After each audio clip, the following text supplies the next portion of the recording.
හරි පුතේ අපි පාස් පේපර්ස් ටික දැන් දිගටම කතා කරන් ආවා. එතකොට අපිට අද තියෙන්නේ 2025 2026 පේපර් එකට අදාළ හත්වෙනි ප්‍රශ්නේ තුන්වෙනි කොටස ලාභ හෝ අලාභ ප්‍රකාශයේ මුල්‍ය තත්ත්ව ප්‍රකාශය පිළිල කර ගැනීම. පියන් ගන්නට අපිට ගන්න දීලා තියෙනවා සුෂාන්ගේ සිල්ලර වෙළඳ ව්‍යාපාරය 2025 12:31 දිනට ශේෂ පිරික්සුම් පහක් දැක්වේ කියලා. ඒ කියන්නේ මේ ගාන පටන් ගන්න පුතේ අවුරුද්ද අපි පටන් ගන්නේ 2025 1/1 ඉඳලා 2025 12:31 වෙනකන් තමයි අපේ ගිණුම් කරන අවුරුද්ද අපිට දීලා තියෙන්නේ. හරි. අපිට මේක වැදගත්ම වෙන්නේ මම ඔයාලට කියලා දුන්නා මේ ගානේ අපි පටන් ගන්න ඕනේ. පටන් ගන්න මේ ගානේ අතිරේක තොරතුරු වලින් අපිට උඩ අර ශේෂ පිරික්සුමේ තියෙන ශේෂ ටික දීලා තියෙනවා. ඒත් එක්කම අතිරේක තොරතුරු තුනක් දීලා තියෙනවා. ඒත් එක්කම අපෙන් අහනවා අවශ්‍ය වන්නේ 2025 12:31 දිනෙන් අවසන් වර්ෂය සඳහා සුෂාන්ගේ ව්‍යාපාරයේ ලාභවල ප්‍රකාශයයි 2025 12:31 දිනට සුෂාන්ගේ ව්‍යාපාරයේ මූල්‍ය තත්ත්ව ප්‍රකාශයයි. හරිනේ? හරි. ඊට පස්සේ මම ඔයාලට කියලා දුන්නා මේ ගාන පටන් ගද්දී මේකේ ආකෘතිය අපිට ගොඩක් වැදගත් වෙනවා. ඒ නිසා මොකද්ද ඉස්සෙල්ලාම කරන්න ඕනේ? හොඳ පැහැදිලිව මෙන්න මේ විදිහට ඔයාලට හම්බෙන පේපර් එකේ ඔයා ඇඳ ගන්න ඕනේ ඔයාලට මම කියලා දුන්න ආකෘතිය. හරි? ඒකෙදි ආකෘතිය මුලින්ම දාන්න ඕනේ ව්‍යාපාරයේ නම, ගිණුම් කරන කාලච්ඡේදය, ඒත් එක්කම මේ මූල්‍ය ප්‍රකාශයේ නම. හරිද? හරි. දැන් අපිට මේක දීලා තියෙන්නේ සුෂාන්ගේ ව්‍යාපාරය 2025 12:31න් අවසන් වර්ෂය සඳහා ලාභවල ප්‍රකාශය ඒත් එක්ක මේ පැත්තට දානවා අපි සුෂාන්ගේ ව්‍යාපාරය 2025 12:31 දිනට මේක දිනට කියලා දාන්න පුතේ මේක හදන්නේ අපි කිසියම් නිශ්චිත දිනකට නිසා. එතකොට ලාභවල ප්‍රකාශයේ අවසන් වර්ෂයට කියලා දාන්නේ මේක හදන්නේ අපි යම් කිසි අවුරුද්දකට නිසා. ඊට පස්සේ නම ලියනවා මුල්‍ය තත්ත්ව ප්‍රකාශය කියලා. ඔයාලට පැටලෙනවා වගේ ඔයාලට මේ ගානේ මේක ලස්සනට දීලා තියෙනවා කොහොමද ඉතින් ගෙන්නේ කියලා මේ අවසන් වර්ෂයට ලාභවල ප්‍රකාශයේ ඒත් එක්කම දිනට. හරි? දිනට මූලික ප්‍රකාශය කියලා. හරි. ඊට පස්සේ අපි ගාන පටන් ගන්න කොහොමද කොහෙන්ද? අතිරේක තොරතුරු වලින්. හරි පුතේ. අපි යම් පළවෙනි අතිරේක තොරතුරට. පළවෙනි අතිරේක තොරතුරු දීලා තියෙන අපිට 2025 12:31 දිනට ඉතිරි තොගයනේ. හරි. 2025 12:31 දිනට ඉතිරි තොගය දීලා තියෙනවා පුතේ රුපියල් 40000ක් කියලා. ඒ කියන්නේ මොකද්ද? දැන් මේ ව්‍යාපාරය, මේ කියන්නේ සුෂාන්ගේ ව්‍යාපාරය බිස්නස් කරනවානේ. මෙයා කරගෙන ඉද්දී අවුරුද්දේ අවසාන දවස වෙනකොටත් විකුණන්නේ නැතිව විකුණන්න බැරි වෙලා ඉතුරු වෙච්ච තොගයක් තියෙනවා රුපියල් 40000ක. හරි. මම ඔයාලට කියලා දුන්නා අවසන් තොග ගැලපීම මම කොහොමද කරන්නේ? ඉස්සෙල්ලාම මම කරන්න ඕනේ විකුණන්න බැරි වෙච්ච අවසාන ඉතිරි තොගය මම අඩු කරන්න ඕනේ විකුණුම් පිරිවැයෙන්. හරි? විකුණුම් පිරිවැයෙන් වුණ මං රුපියල් 40000 වටිනාකම අඩු කරා. ඇයි මං අඩු කරේ? පුතේ විකුණුම් පිරිවැය කියලා කියන්නේ ඇත්තටම විකුණපු භාණ්ඩවල වියදම. ඉතින් දෙයියනේ දැන් මෙතන 40000ක් විකිනලා නැහනේ. එහෙනම් මොකද කරන්න ඕනේ මං? ඒ 40000 විකුණුම් පිරිවැය ඇතුළේ මං තියාගෙන ඉන්නේ නැහැ. ඒක වැරදි. කැතයි. ඒ නිසා මම මොකද්ද කරේ? මං ඒක එතනින් අයින් කරලා දැම්මා. හරි.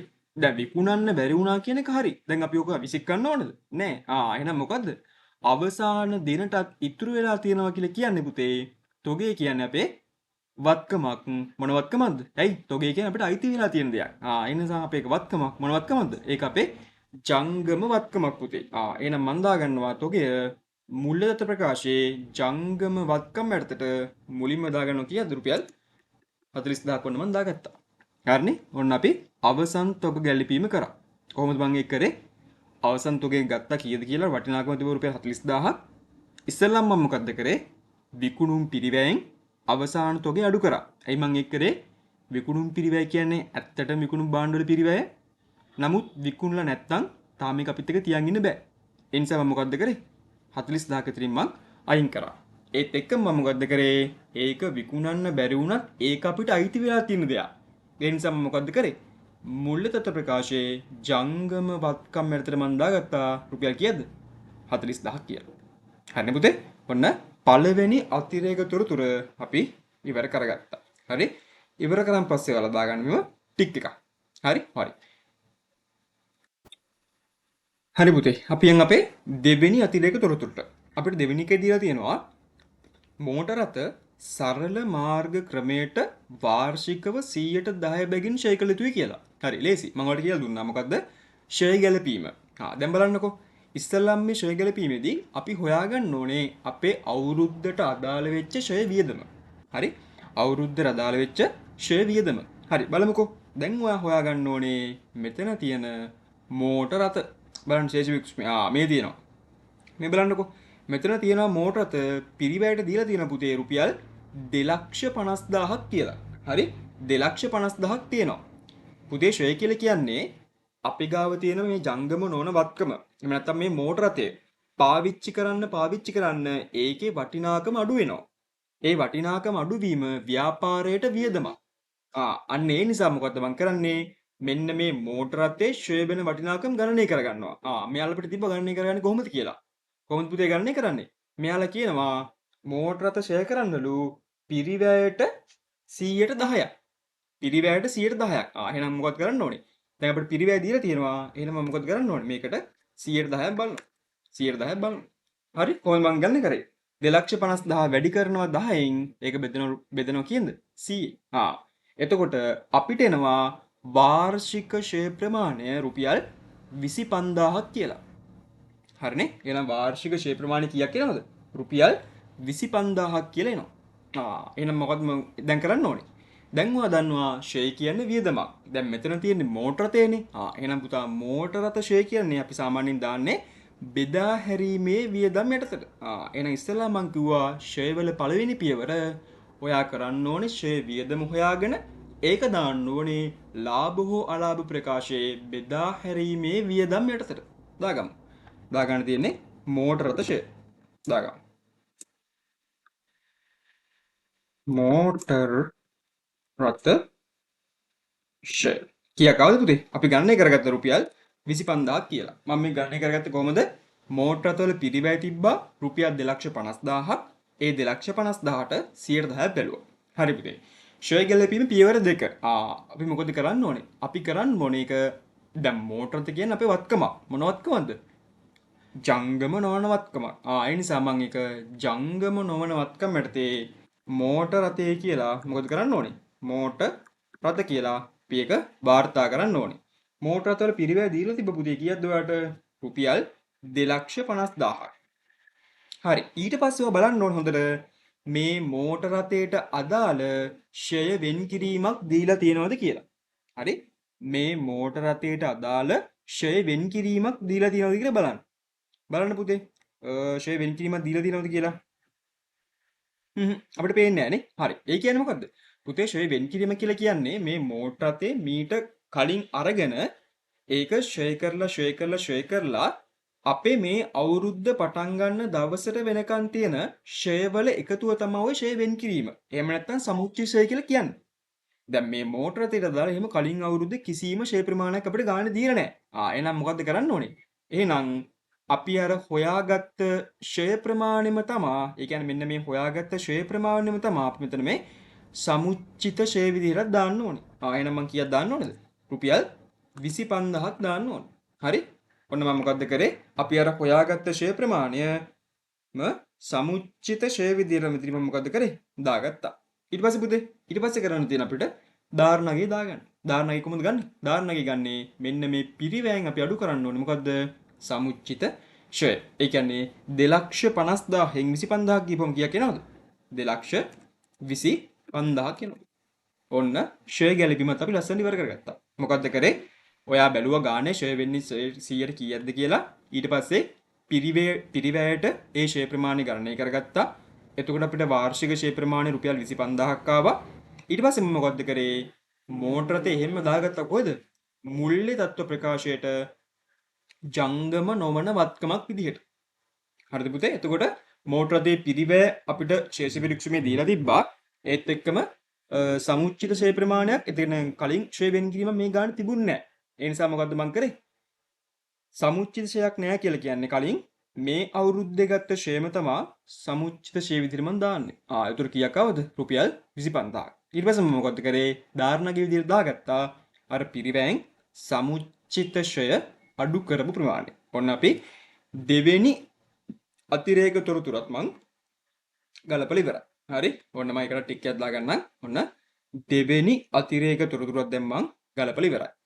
ඊට පස්සේ තියෙන පුතේ අපිට තුන්වෙනි සහ අවසාන අතිරේක තොරතුරු. හරි පුතේ මොකක්ද බලමු ඒ කියන්නේ. එතන කියනවා 2025 12:31 දිනට ගෙවිය යුතු රක්ෂණ වාරිකේ රුපියල් 1200යි කියලා. මේ බලන්නකෝ අවුරුද්දේ අවසාන දවසේ වෙද්දිත් රක්ෂණ වාරිකේ රුපියල් 1200ක් තාම ගෙවන්න තියෙනවලු. එහෙනම් බොලේ මේක මොන ගැලපීමක්ද? උපචිත වියදම් ගැලපීමක්. ඔයා බලන්න ශේෂ පිරික්සුමේ සල්ලි වලින් කීයක් රක්ෂණ ගාස්තු ගෙවලා තියෙනවද කියලා. මේ තියෙන බෙබලි. මේ ඉන්නවා. බලන්න පුතේ රක්ෂණ ගාස්තු මෙයා දැනට ගෙවලා තියෙනවා කීයක්ද? 1800ක්. අවුරුද්ද ඇතුළත සල්ලි වලින් ගෙවලා තියෙනවා. ඒක අපි හොයාගත්තු ශේෂ පිරික්සුමේ. ඊට පස්සේ මොකද්ද කියන්නේ? මෙයා කියනවා තවත් 1200ක් ගෙවන්න තියෙනවා කියලා. එහෙනම් මොකද්ද කරන්න ඕනේ? එහෙනම් බලන්නකෝ සල්ලි වලින් ගෙවලා තියෙන්නේ 1800යි. තවත් කියනවා අවුරුද්දේ අවසාන දවස වෙද්දී තවත් රුපියල් 1200ක් ගෙවන්න තියෙනවා කියලා. එහෙනම් පුතේ ඔක්කොම කීයක් තියෙනවද? ඔක්කොම අපි හොයාගත්තා රක්ෂණ වියදම රුපියල් 3000යි කියලා. කොහොමද අපි හොයාගත්තේ? අර ගෙවන්න තිබ්බ වටිනාකමට මම එකතු කරගත්තා මොකද්ද? ගෙවූ වටිනාකම. එතකොට මට කීයක් ආවද පුතේ? රුපියල් 3000ක් ආවා. හරිනේ? හරි. ඊට පස්සේ දැන් මම මොකද්ද කරන්න ඕනේ? ඔයා යන්න ඕනේ වාගේ ලාභ හෝ අලාභ ප්‍රකාශයට. ඊට පස්සේ දැන් රක්ෂණ ගාස්තු කියන්නේ වියදම. මොන වියදමක්ද? රක්ෂණ ගාස්තු කියන්නේ පුතේ පරිපාලන වියදමක්. ඔන්න මම දාගන්නවා රක්ෂණ ගාස්තු. හරි. දැන් මෙතන කීයක් දාගන්න ඕනේ? පුතේ මම මෙතන දාගන්න ඕනේ මගේ සම්පූර්ණ රක්ෂණ ගාස්තු වියදම. ඒ කියන්නේ රුපියල් 3000ම තමයි. ඒක කොහොමද පුතේ හොයාගත්තේ? ඒක හොයාගත්තේ රුපියල් 1800ක් සල්ලි වලින් ගෙවලා තිබ්බා. ඒකෙන් ගත්ත කොහෙන්ද? ශේෂ පිරික්සුමින්. ඒත් එක්කම අතිරේක තොරතුරු අංක 3 දීලා තියෙනවා තවත් රුපියල් 1200ක් ගෙවන්න තියෙනවා කියලා. එන්න ඒ දෙක එකතු කරලා තමයි මම මෙතන මේ රුපියල් 3000ක් කියලා ගත්තේ. තේරුණානේ? හරි. ඔන්න එහෙනම් එලකිරි වෙන්න අපි අතිරේක තොරතුරු තුනම ලස්සනට දාගත්තා. හරි. සෝරි මට තව කැලලක් අමතකුණා. මේ බලන්නකෝ. දැන් රක්ෂණ ගාස්තු වලින් අපි සල්ලි වලින් ගෙවලා තිබ්බ 1800ක් විතරයි. හැබැයි පුතෝ තවත් රුපියල් 1200ක් ගෙවන්න තියෙනවා. එහෙනම් මොකද්ද කරන්න ඕනේ මම? ජංගම වගකීම් යටතට මම දාන්න ඕනේ මොකක් කියලාද? ගෙවිය යුතු රක්ෂණ ගාස්තු. ගෙවිය යුතු රක්ෂණ ගාස්තු. කීයක් දානවද පුතේ? මම දාගන්න ඕනේ රුපියල් 1200යි. ඇයි තව රුපියල් 1200ක් විතරයිමයි පුතේ ගෙවන්න තියෙන්නේ. හරිනේ? ඔන්න ඒකත් හරි. ඔන්න දැන් තමයි අපි අතිරේක තොරතුරු තුන ඉවර කරේ. ඊට පස්සේ ලේසි. ඊට පස්සේ වර්තින ස්තැම් පිරීම වගේ වැඩක්. ඊට පස්සේ මෙන්න මෙතනින් ගත්තා මුල්‍ය ප්‍රකාශනෙට දැම්මා. හරි අපි යන්න දැන්. ඉස්සෙල්ලාම තියෙනවා ප්‍රාග්ධනය. පුතේ ප්‍රාග්ධනයේ තියෙනවා රුපියල් ලක්ෂ 4ක්. හරි එහෙනම් අපි යම් ප්‍රාග්ධනයට මෙතන ප්‍රාග්ධනය දාන්න කොහෙද මම? ප්‍රාග්ධනය දාන්නේ මුල්‍ය තත්ත්ව ප්‍රකාශයට. එහෙනම් මම ප්‍රාග්ධනය දාගන්න පුතේ කීයද? රුපියල් ලක්ෂ 4ක්. ඔන්න දාගත්තා. ඊළඟට දැන් ඔයාලා ලේසි වැඩේ. මේ ටික බලන්න. මුදල්. පුතේ මුදල් තියෙනවා කීයක්ද? රුපියල් 20000ක්. හරි? රුපියල් 20000ක මුදල් ප්‍රමාණයක් තියෙනවා. එතකොට පුතේ අපි සාමාන්‍යයෙන් ජංගම වත්කම් වල අවසානයේට තමයි මුදල් දාන්නේ. ඒ මොන පදනම නිසාද? ද්‍රවශීලතා පදනම නිසා. හරි? ඔන්න මුදල් තියෙනවා පුතේ කීයක්ද? අපි තියෙනවා මුදල් රුපියල් 20000ක්. ඔන්න මුදලත් මම දාගත්තා. ඊට පස්සේ තුන්වෙනි එකට මේ බලන්නකෝ. මෙන්න මෙයා තමයි මේකේ තියෙන සැඟවුණු ගැලපීම. මොකද්ද? සැඟවුණු ගැලපීම. නැත්නම් සැඟවුණු අතිරේක තොරතුරු. පුතේ මේකේ දීලා තියෙනවා බැංකු ණය තියෙනවා රුපියල් ලක්ෂයක් කියලා. හරි. ඉස්සෙල්ලා මොකද්ද කරන්න ඕනේ? බැංකු ණය කියන්නේ පුතේ ජංගම නොවන වගකීමක්නේ. එහෙනම් අපි ඉස්සෙල්ලාම දාගමු බැංකු ණය. බැංකු ණය දාගමු ජංගම නොවන වගකීමක් විදියට බැංකු ණය. කීයක් තිබ්බද පුතේ? බැංකු ණය. රුපියල් ලක්ෂයක බැංකු ණයක් තිබ්බා. හරි? ඔන්න රුපියල් ලක්ෂයක බැංකු ණයක් තිබ්බා. අපිට බැංකු ණය නිකන් දෙන්නේ නැහනේ. බැංකු ණය දෙන්න පුතේ කිසියම් නිශ්චිත පොලියකට. ගානේ දීලා තියෙනවා පොලිය කීයක් තියෙනවා කියලාද? 100ට 8 පොලියට දෙන්නේ. එහෙනම් මම හොයාගන්න ඕනේ වාර්ෂික පොලී වියදම. එහෙනම් මම මොකද්ද කරන්න ඕනේ? රුපියල් ලක්ෂය වැඩි කරන්න ඕනේ 100ට 8. එතන පුතේ එනවා මට රුපියල් 8000ක්. හරි කීයක් එනවද? රුපියල් 8000ක් එනවා මට මොකද්ද? වාර්ෂික පොලී වියදම. හරි? මේ බලන්නකෝ. දැන් අපිට පොලී වියදම තියෙනවා රුපියල් 8000ක්. ඔයා බලන්න හොඳට ශේෂ පිරික්සුමේ බැංකු ණය පොලී කීයක් හරි ගෙවලා තියෙනවද කියලා. මේ තියෙන හොයාගත්තා. මේන් තියෙනවා. මේ බලන්න පුතේ. බැංකු ණය පොලී තියෙනවා රුපියල් 3000ක්. මේ තියෙන්නේ මුදලින් ගෙවූ ප්‍රමාණය. හැම විටම ශේෂ පිරික්සුමේ දීලා තියෙන පුතේ මුදලින් ගෙවූ ප්‍රමාණය. මේ බලන්නකෝ. බැංකු ණය පොලිය රුපියල් 8000ක් ගෙවන්න ඕනේ. හැබැයි මේ බොසා කීයද ගෙවලා තියෙන්නේ? රුපියල් 3000ක් විතරයි. එහෙනම් පුතේ ඉස්සෙල්ලාම කරන්න ඕනේ ඔයා වියදම. ඒ කියන්නේ සම්පූර්ණ බැංකු ණය පොලිය වියදම ඔයා දාගන්න ඕනේ ලාභ හෝ අලාභ ප්‍රකාශයට. හරි? හරි දාමු. බැංකු පොලි. බැංකු ණය පොලි කියලා දාමුකෝ. බැංකු ණය පොලි. කීයක් තිබ්බද පුතේ? ඔයා හොයාගත්තා බැංකු ණය පොලි සමස්ත වියදම රුපියල් 8000ක් කියලා. හරිද? ඒක ඔයා ගණනය කරගත්තේ කොහොමද? රුපියල් ලක්ෂයට 100ට 8ක් කියලා. හරි? රුපියල් ලක්ෂයට 100ට 8ක් කියලා දැන් සම්පූර්ණ බැංකු ණය පොලි වියදම ගණනය කරගත්තේ. හැබැයි ඔයා සල්ලි වලින් ගෙවලා තියන්නේ රුපියල් 3000ක් විතරයි. හරි? රුපියල් 3000ක් විතරයි. එහෙනම් පුතව කීයක් ගෙවන්න තියෙනවද ඔයාට? රුපියල් 8000න් 3000ක් විතරක් ගෙවුවා කියන්නේ තවත් රුපියල් 5000ක් ඔයාට ගෙවන්න තියෙනවා.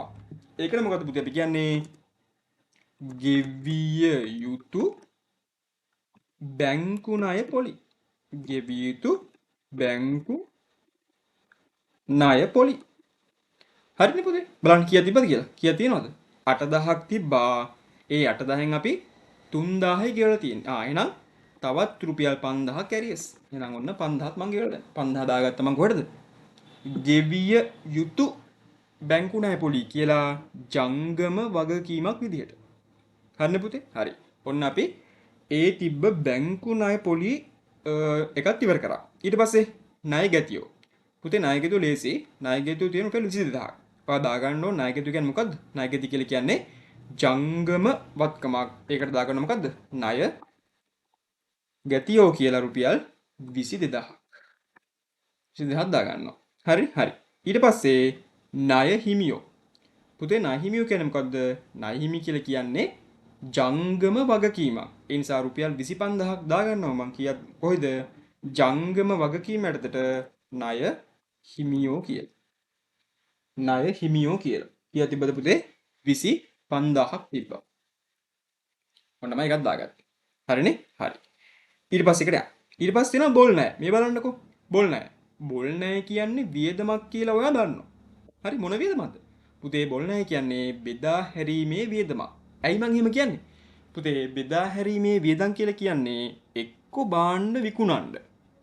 එහෙම නැත්තම් ණය ගැතියෙක් වෙනුවෙන් දරලා තියෙන වියදම් වලට තමයි බෙදා හැරීමේ වියදමක් කියලා කියන්නේ. ඉතින් පුතේ බොල් ණය කියන්නේ ණය ගැතියෙක් වෙනුවෙන් දරන වියදමක් නේ. බොල් ණය කියන්නේ මොකද්ද? අපි ණයට දෙනවා මිනිස්සුන්ට ඒ මිනිස්සු අපිට දෙන්නේ නැහැ. ගන්නම බෑ. එහෙනම් මොකක්ද ඒක අපි? වියදමක් මොන වියදමක්ද? බෙදා හැරීමේ වියදමක්. එහෙනම් බොල් ණය මන් දාගන්නවා කීයක් කියලාද? බොල් ණය දාගන්නවා මං 1200ක් කියලා. හරිද? ඔන්න බොල් ණය මං දාගත්තා 1200ක් කියලා. ඒකත් හරි ඔන්න. බොල් ණය තිබ්බා කීයද පුතේ? 1200ක බොල් ණයක් තිබ්බා. හරි. අපි ඊළඟ උතුරට යමු. ඊළඟ අපිට දීලා තියෙනවා මොකද්ද? ඉඩම්. මේ බලන්නකෝ. ඉඩම් දීලා තියෙනවා පිරිවැයට රුපියල් ලක්ෂ 4ක් කියලා. හරි ඔන්න ඉඩම් තියෙනවා කීයක්ද? ලක්ෂ 4ක්. ඉඩම් ලක්ෂ 4යි. පුතේ ඉඩම් ෂේ වෙන්නේ නැහැ. හරි ඒ නිසා සමුච්චිතයක් කොහොමද තියෙන්නේ නැහැ. එහෙනම් ධාරණගේ වෙන්නේ තියෙන්නේ රුපියල් ලක්ෂ 4ම තමයි. ඇයි ඒ? පිරිවැයෙන් සමුච්චිතශය අඩු කරලා තමයි ධාරණගේ ගන්නෙ. දැන් මෙතනදී සමුච්චිතශය කීයක්වත් නැහැ 0යි. 0. එහෙනම් මොකද වෙන්න ඕනේ? ලක්ෂ 4ම තමයි ධාරණගේ විදිහට මම දාගන්නේ. හරි එකත් හරි ඕනේ. ඊට පස්සේ පරිපාලන වැටු 9ෙම තියෙනවා. පරිපාලන වැටු. එහෙනම් මොකද පරිපාලන වැටු කියලා කියන්නේ? පරිපාලන වියදමක් අපි දාමු ගමු මෙතෙන්න පරිපාලන වැටු.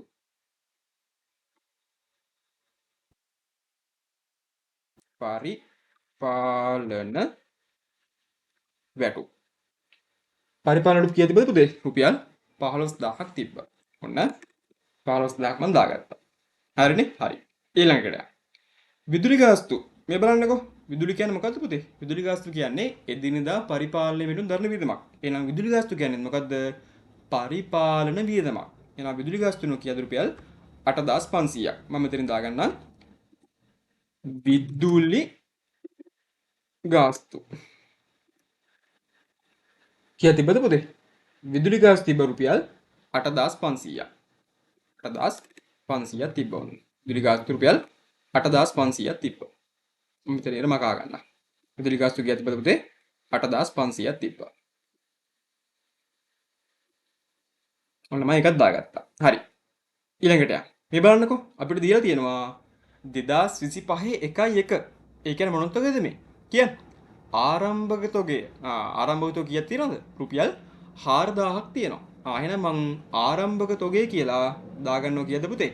රුපියල් 4000ක් දාගන්නවා ආරම්භක තොගය කියලා. ඒකත් ලේසිනේ දාගත්තා. ඒත් එක්කම බලන්න පුතේ ගැණුම් තියෙනවා. ගැණුම් කීයක් තියෙනවද? 1,40,000ක් දීලා තියෙනවා. ඔයා දන්නවා ගැණුම් කොහෙටද දාන්නේ? ගැණුම් දාන්නේ ලාභ වල ප්‍රකාශනේ. අයනම් ඔන්න 1,40,000ක් මම දාගත්තා. ඒත් එක්කම අපිට තියෙනවා තව විකුණුම්. මේ බලන්නකෝ විකුණුම් තියෙනවා පුතේ 3,50,000ක්. හරි? විකුණුම් තියෙනවා කීයක්ද? විකුණුම් තියෙනවා 3,50,000ක්. මේ ටික ලොග් ගේමක් නෑ. ඔය ආකෘතිය ගැන දන්නවනම් දාගෙන යන්න තියෙන්නේ. එච්චරයි ගන්න තියෙන්නේ. හරි? මේ ගෙනීමේ කුලි. ගෙනීමේ කුලි කියන්නේ පුතේ අපි භාණ්ඩ විකුණන්න දරන වියදමක්නේ. ඒ කියන්නේ අපි ගත්ත භාණ්ඩ, කියන්නේ අපි කොහෙන් හරි භාණ්ඩ අරන් ඇවිල්ලා මෙතන විකුණන්නේ. ඒ අරගන්න කඩේ ඉඳලා අපේ කඩේට ගේන්න යන වියදම තමයි ගෙනීමේ කුලී කියලා කියන්නේ.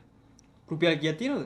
8000ක් තියෙනවා. එහෙනම් ගෙනීමේ කුලී කීයක් තියෙනවද පුතේ? රුපියල් 8000ක් තියෙනවා. දාගන්න. ඔන්න 8000ක් තියෙනවා. ඔන්න ඒකත් හරි. මං හිතනවා මේක තේරුණා කියලා. ඒත් එක්කම තියෙනවා මේ ලද ගෙවල් කුලි. පුතේ ලද ගෙවල් කුලි කියන්නේ අපිට ආදායමක් වෙනත් ආදායමක්. එහෙනම් මම දාගන්නවා වෙනත් ආදායම යටතට ලද ගෙවල් කුලි. ලද ගෙවල් කුලි කිය. ලද ගෙවල් කුලි කීයක් දාගන්නවද පුතේ? රුපියල් 5000ක් මම දාගන්නවා ලද ගෙවල් කුලි රුපියල් 5000යි. හරි. ඒත් එක්ක මම අපේ ඊළඟකට ප්‍රචාරණ වියදම් මේ ප්‍රචාරණ වියදම්. පුතේ ප්‍රචාරණ වියදම් කියන්නේ මොකද්ද? භාණ්ඩ විකිණීම සම්බන්ධයෙන් දරන වියදමක්. එහෙනම් ප්‍රචාරණ වියදම් කියන්නේ මොන වියදමක්ද? බෙදා හැරීමේ වියදම. එහෙනම් දාගන්න මෙතනින් බෙදා හැරීමේ වියදම යටතට ප්‍රචාරණ වියදම්. කීයක් තිබ්බද පුතේ? ප්‍රචාරණ වියදම් තිබ්බ රුපියල් 4,500ක් තිබ්බා. හරිනේ? හරි. 4,500ක් තිබ්බා. ඒත් එක්කම තියෙනවා පුතේ වෙනත් වියදම්. හරි? වෙනත් වියදම් තියෙන රුපියල් කීයද? 2,000ක්. එහෙනම් මං මුල්‍ය හා වෙනත් වියදම් කියන එකට මං එක වෙනත් වියදම් කියලාම දාගන්නම්. වෙනත් වියදම් තිබ්බ පුතේ කීයද? වෙනත් වියදම් තිබ්බ රුපියල් 2,000ක්. හරිනේ? වෙනත් වියදම් තිබ්බ පුතේ 2,000ක්. ඒත් එක්කම රක්ෂණ ගාස්තු අපි මේක දාගත්තා. කලින් ගැලපීමෙන් දාගත්තා. ඔන්න අපි අතිරේක තොරතුරු 3යි ඒත් එක්කම අපිට දීලා තියෙන අනෙකුත් තොරතුරු ටිකයි දැන් වෙද්දී ඔන්න දාගෙන ඉවරයි. දැන් තියෙන පුතේ කල්පනාවෙන් ඔයා මේ දාගත්ත වටිනාකම් ටික එකතු කරන්න. හරි? හරි. මම මේ රීට්මන්ට් එකතු කරගන්නම්. හරි පුතේ මම ඒ ටික ඔන්න එකතු කරගත්තා. එතකොට විකුණුම් තිබ්බා 3,50,000ක්. ඊට පස්සේ මොකද්ද කරේ මං? ගැණුම් සහ ගෙනීමේ කුල එකතු කරලා මේ පැත්තට ගත්තා 1,48,000ක් කියලා. ඊට පස්සේ තිබ්බ ආරම්භක තොගේ මං එකතු කරා. ඒතර ආරම්භක තොගේ එකතු කරාට පස්සේ පුතේ මට ආව මොකද්ද? විකිණීමට ඉදිරිපත් කළ භාණ්ඩ වල පිරිවැය. හරි? විකිණීමට ඉදිරිපත් කළ භාණ්ඩ පිරිවැය 1,52,000ක් කියලා ආවා. 1,52,000ක් කියලා ආවා. ඊට පස්සේ මම එක්කම හොයාගත්තේ ආරම්භක තොගයට ගැණුම් සහ ගෙනීමේ කුලි එකතු කරගත්තා නම් හරි. ඊට පස්සේ මම මොකද්ද කරේ? ඒකෙන් අඩු කරගත්තා අවසාන තොගය. ඊට පස්සේ මට එනවා විකුණුම් පිරිවැය කීයක්ද? 1,12,000ක් කියලා. ඊට පස්සේ මම මොකද්ද කරේ? විකුණුම් වලින් විකුණුම් පිරිවැය අඩු කරා. එතකොට මට ආවා දල්ලාභය කීයක්ද පුතේ? 2,38,000ක් කියලා. ඒත් එක්කම මම කරා ඒකට එකතු කරගත්තා. ඒ කියන්නේ දල්ලාභයට මම එකතු කරගත්තා වෙනත් ආදායම් රුපියල් 5,000ක්. ඊට පස්සේ මට ආව පුතේ 2,43,000ක්. ඊට පස්සේ මම මොකද්ද කරේ? මගේ වියදම් ටික මම මේ විදිහට වෙන වෙනම එකතු කරගත්තා. ඊට පස්සේ මට සම්පූර්ණ වියදම් වල එකතුව ආවා 67,200ක් කියලා. ඊට පස්සේ මම මොකද්ද කරේ? අර උඩ ආපු 2,43,000න් අඩු කරා 67,200ක්. එතකොට මට මේ වර්ෂයේ ශුද්ධ ලාභය ආව පුතේ 1,75,800ක් කියලා. ඊට පස්සේ මම මොකද්ද කරේ? මේ ආපු ශුද්ධ ලාභය මාරු කරගත්තා මුල්‍ය තත්ත්ව ප්‍රකාශයේ හිමිකම යටතට ශුද්ධ ලාභය මම දාගත්තා. හරි? ශුද්ධ ලාභය දාගත්තා. ඊට පස්සේ මම කරේ සාමාන්‍ය විදියට අපිට තිබ්බ ජංගම නොවන වත්කම් ටික එකතු කරා. එතකොට මට ආවා 6,25,000ක්. ඒකට මම මොකද්ද කරේ? ජංගම වත්කම් වල එකතුව 82,000ක් මම එකතු කරා. ඊට පස්සේ මට පුතේ ආවා 7,07,000ක් ආවා. 7,07,000ක් ආවා මුළු වත්කම් වල එකතුව. ඊට පස්සේ මම මොකද්ද කරේ?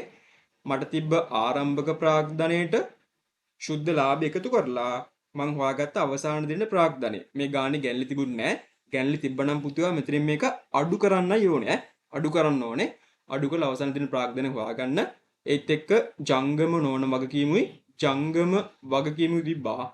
ඒ ටික පස්සේ එතකොට හිමිකමයි ජංගම නොවන වගකීම් සහ ජංගම වගකීම් වල එකතුව මට 7,70,000 කියලා ආවා. එතකොට මගේ මුළු වත්කම් වල එකතුව මුළු හිමිකම් සහ වගකීම් වල එකතුවට මගේ සමාන වුණා. මේ දින පුතේ සම්පූර්ණ ගාන ඔයාට බලා ගන්න පුළුවන් 2025 ලාභ හලා ප්‍රකාශයේ මූල්‍ය තත්ත්ව ප්‍රකාශයේ කොහොමද හරියටම හදාගන්නේ කියලා. මේ ගානේ මොකක් කරන ප්‍රශ්නයක් තියෙනවා නම් මැසේජ් එකක් දාන්න. මම අනිවාර්යෙන් ඒක ඔයාලට පැහැදිලිව කියලා දෙන්නම්.